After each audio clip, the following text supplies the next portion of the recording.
morning, Cassandra. Morning, ma'am. Okay, Cassandra, can you tell me about yourself? Ma'am, I'm Maria Caszandra Panduyos.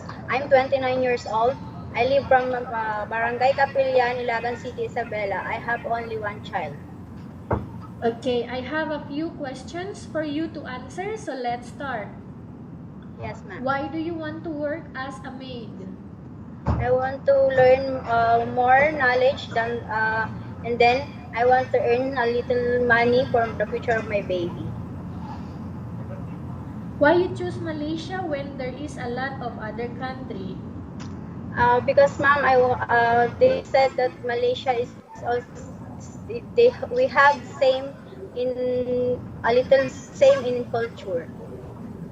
How are you qualified for this job? I can say, ma'am, I'm qualified because I am also a hardworking. May I know what your educational level is? I'm only a high school graduate, ma'am, at the year of 2001 to 2005. What is your recent working experience? I work at Qatar, Doha, Qatar. So you mean you are a domestic helper? Yes, ma'am. Do you have experience of taking care of babies? Yes, ma'am. How about elderly? No, ma'am. Do Willing you to have learn. do you have any other special skills? No, only household chores.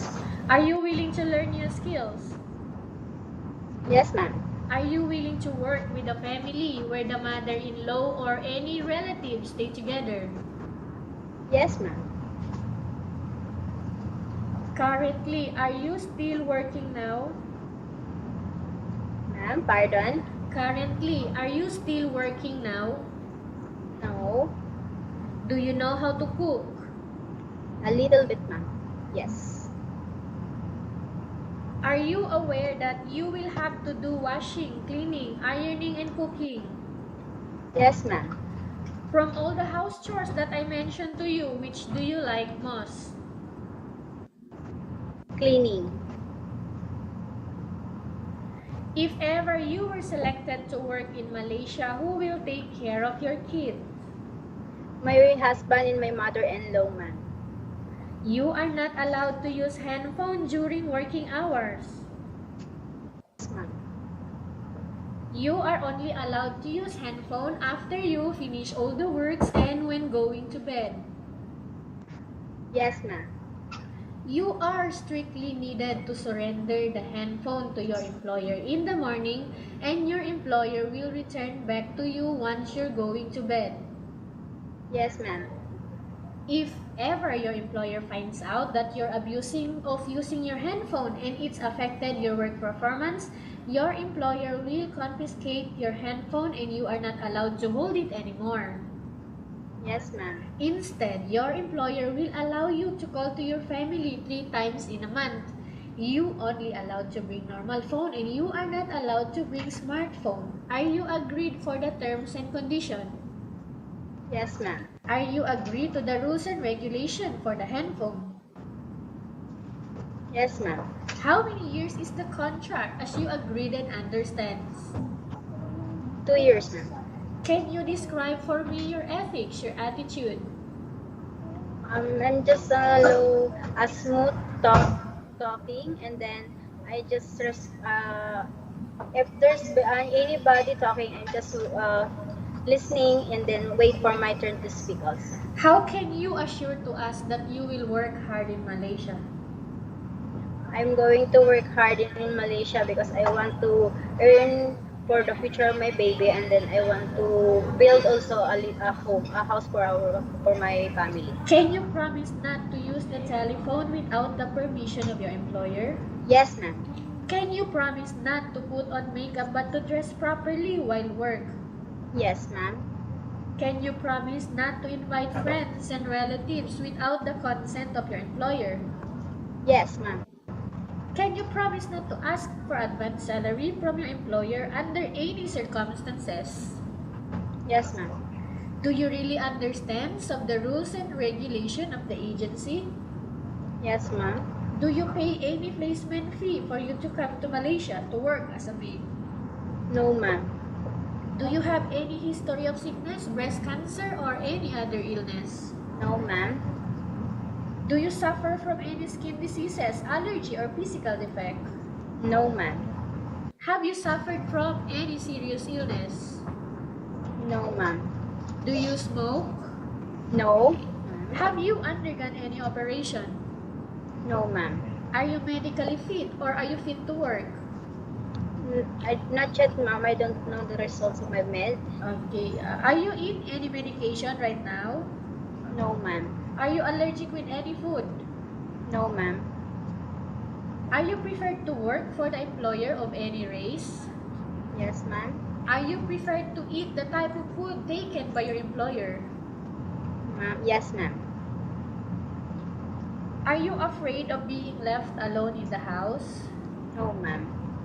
Are you afraid of dogs or other pets? Yes, ma'am. Can you promise to work according to instruction from your employer? Yes, ma'am. Do you have any immediate family working in Malaysia? No, ma'am. Okay, by the way, are you afraid of dogs or other pets? Yes, ma'am. Okay, like? Dog, cats, and Cats. then... Okay. Yes. Okay, Cassandra, we have finished our question section. Let's go to case study. I have a case study for you and I want you to answer me truthfully. Yes, ma'am. Upon arrival in Malaysia within 6 months only, if ever any of your family members passed away, what will you do? I'm going to stay in Malaysia for me to finish my contract. Okay, how about the family members die? I'm going to, maybe I'm going to feel lonely and then I'm going to cry, but I'm going to... Would you inform your family that you are not going back? Yes, ma'am, because I tell them already. Okay. Because of How the about experience sending of money? Yes, ma'am. Pardon? How about sending of money? Do you think of sending of money? Sending money, maybe, ma'am, in the, what do you call this? At the end of the month, maybe something like that. Okay, My salary. financial help because that somebody died in your family. Yes. Are you thinking of sending money? Maybe, ma'am, yes. Like that. Okay, so in short, you are not going back until you finish your contract. Yes, ma'am. And then I'm not going to go home and go back in the Philippines if there's something happen, and then but I'm just going to maybe send money to at least to help them, and then I'm just going to stay in Malaysia just to finish my contract and work also. okay, Cassandra, what do you want to tell to your employer who are watching your video right now? Hello, ma'am. Good morning or good evening. I'm Maria Caszandra Panduyos, and I'm 29 years old. I came from Barangay Kapilan, Ilagan City, Isabela. I have only one child, and I'm expecting that we're going to have communication to each other, and we're going to become what you call this. To have a good relationship while I'm staying there in your house, ma'am. Okay, thank you very much, Cassandra. We will update to your agency if there is any selection made by the employer. Yes, ma'am.